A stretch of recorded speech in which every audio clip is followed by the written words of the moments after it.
They thought I was dead. At least that's what I allowed them to believe. The screams that night still echo in my ears, not of fear, but of false grief. My sister-in-law stood by the edge of the well sobbing as my husband held her tightly. They believed I had fallen in, that I was gone forever, but I was watching, hidden, broken but not buried. When you live in silence long enough, you learn to listen differently to every lie, every sigh, every betrayal. And I've had years of practice. My name is Margaret Holloway. I'm 67 years old, and I have Parkinson's disease. The tremors in my hands are less violent than the tremors in my heart the day I found out they wanted me dead. It began with a whisper behind the kitchen door. My sister-in-law, Claire, had moved in to help after my diagnosis, but she had other intentions. At first, it was small things. My medication going missing the front steps left wet and slippery. I kept falling, bruising, but when I found the forged power of attorney document on her laptop, I realized she wasn't just cruel. She was calculating. I told Daniel, my son.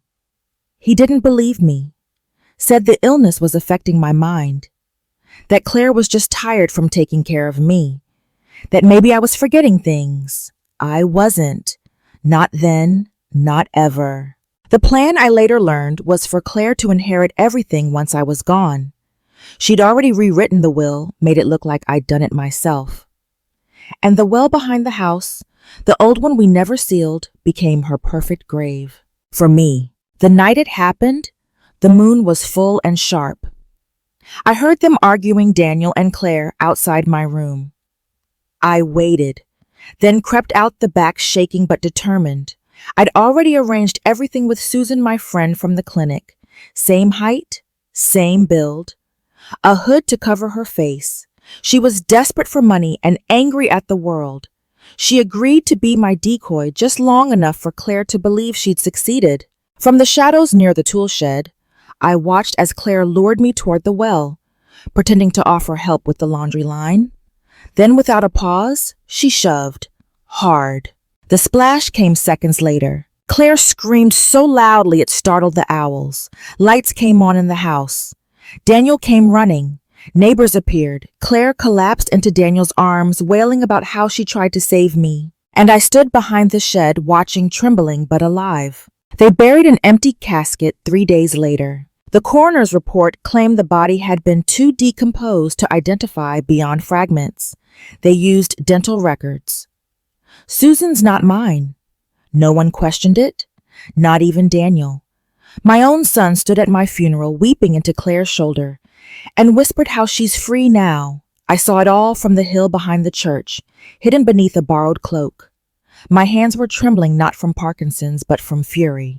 How could my son be so blind? After the burial, I made my way to the place Susan and I had agreed on, the tiny caretaker's shack, deep in the woods, where she once lived after her divorce. I stayed there with food rations, extra medication, and a battery-powered radio. I listened to the world mourn me, then forget me. But I wasn't mourning. I was watching, listening, planning. Susan had left a note before she disappeared, just as we agreed.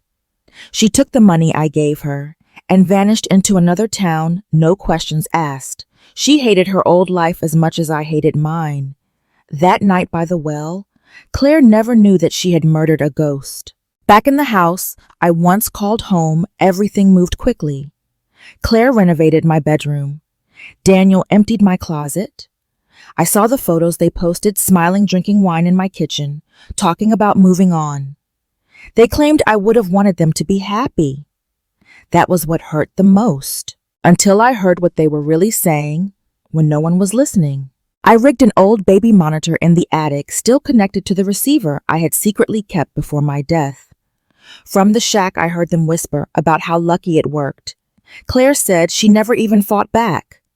I thought she'd grabbed the edge or something. Daniel chuckled. She was too weak to even fall right. My hands clenched so hard, I dropped the receiver. He knew she meant to kill me, and he let it happen. The pain of betrayal outweighed the pain in my body.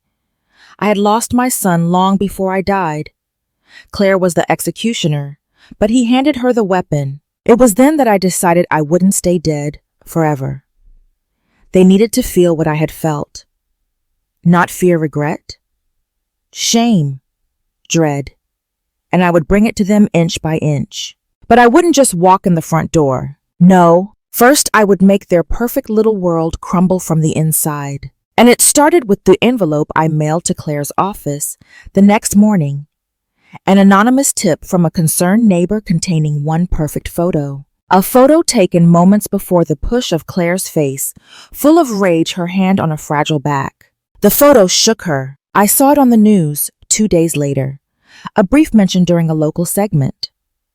City Councilwoman Claire Holloway, under investigation after anonymous tip, links her to death of elderly relative. Just a whisper, but a loud one. She stood in front of the cameras, pale but composed, denying everything. My mother-in-law was ill. She fell. It was a terrible accident.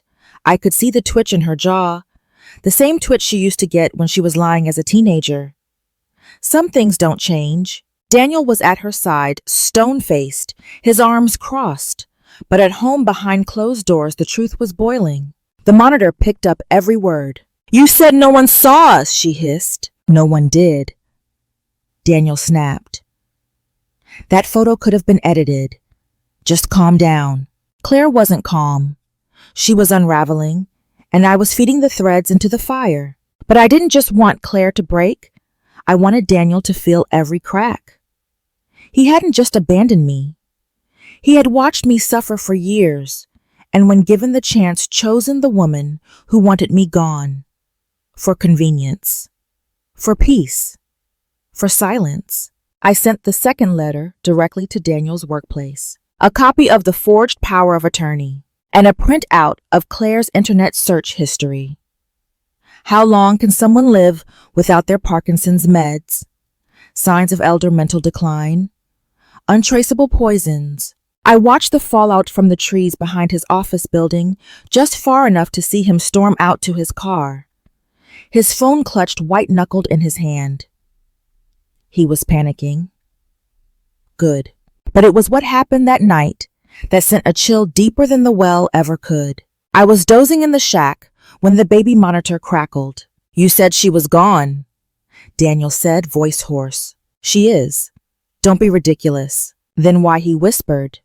"Did someone leave my old baby shoes on the bed? The ones from the attic?" Silence. "Claire, did you take them down?" "No," she said slowly. "I haven't been in the attic since." They both went quiet. Then I heard the sound of something heavy scraping across the floor. A chair, a dresser. Then Daniel's voice, shaking. "The attic door. It's open." I smiled in the dark. It wasn't just about justice anymore. It was about memory. And memory, when sharpened by grief and betrayal, cuts deeper than knives. They thought they buried me. But now, every creak in the floor, every flicker of a bulb, every shadow behind a curtain, it would all remind them of the woman they tried to erase. And I wasn't done yet. Tomorrow I would send the third envelope, but not to them. To the woman who had once loved me like a sister before Claire poisoned her against me. My estranged daughter. Because this story deserved a witness. Her name is Emily. She was my daughter once. Not by blood, but by bond. She married my eldest son, and for a time I loved her as my own. We cooked together, laughed over burnt casseroles, even cried when she miscarried. But after her divorce from Peter, something broke. She left town, cut ties, and never looked back. Until now, I mailed her a letter with no return address. Inside, just 3 things. The obituary from my staged death. The same photo of Claire's murderous shove and a note written in my trembling hand. "You always saw things clearly. Help me show the world what you see." It was a risk. But Emily had always been sharp, intuitive, in a way Daniel never was. I needed her to see through the illusion. Because the final act was coming, and I needed someone on the outside who still knew I had a soul. 2 days later, I received a message. It was slid under the shack door, in a pink envelope, the kind she used to write birthday cards. Inside a single line, "I believe you. I'm watching." And I knew she was back. Meanwhile, Claire was losing her grip. I could hear it in her footsteps, clumsy, frantic, picked up on the baby monitor. Daniel was quieter now. The golden sun, once so sure, now frayed by guilt. I heard him pacing at night, murmuring things I couldn't make out. Regret has a way of growing in silence. Then came the scream. It was late after midnight. I was half asleep when the monitor blared. Claire was shrieking. I turned the dial up just in time to hear, "Who did this? Who?" Daniel was trying to calm her down. "It's just a photo, Claire." "It's not real." "No," she hissed. "It's me, in the cemetery, standing over the grave. And the date on the back, today's date." I almost laughed. Emily worked fast. A printed photo of Claire taken that afternoon by a zoom lens standing alone at my gravestone. A marker of lies. Delivered directly into their mailbox with no name attached. That night Claire didn't sleep. She kept all the lights on. The next morning, she went to the police. She filed a complaint against an anonymous harasser, showing them the cemetery photo, claiming someone was stalking her. But what she didn't expect, what neither of them expected, was that a retired detective had just been assigned to reopen my case. Apparently not everyone believed the story of the woman with Parkinson's falling into a well without a single defensive wound, especially when new photos and unsigned tips kept showing up. Daniel didn't speak at the press conference. Claire looked like a ghost. And me, I was just getting started, because tomorrow was the 1-year anniversary of my death, and on that day I would make my first public appearance, not alive, but haunting. The morning sun was harsh on the cemetery. I stood at a distance, veiled in black, just another figure among the mourners who never knew me. They came for show neighbors, old friends, council members, trying to appear compassionate. Claire arrived last, dressed in pristine white, clutching a single rose like a trophy. She gave a eulogy. I'd expected that. It was rehearsed, artificial, lined with just enough tears to seem sincere.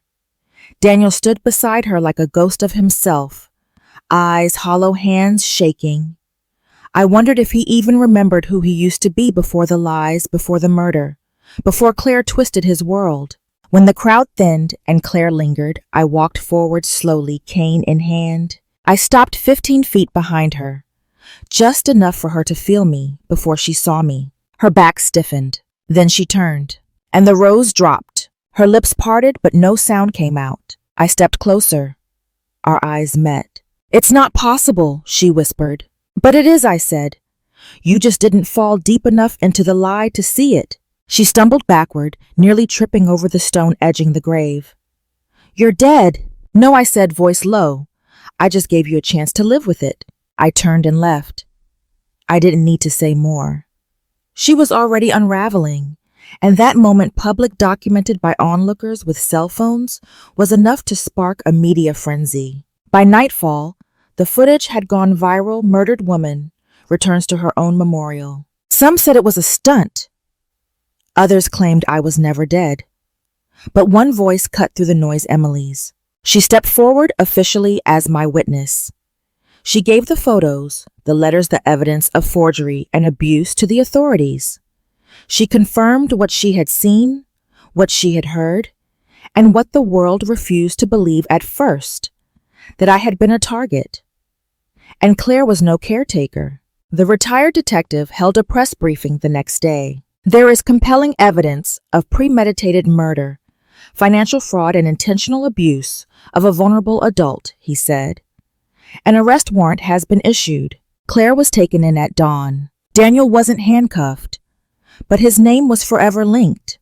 His silence, his apathy, his failure to stop her.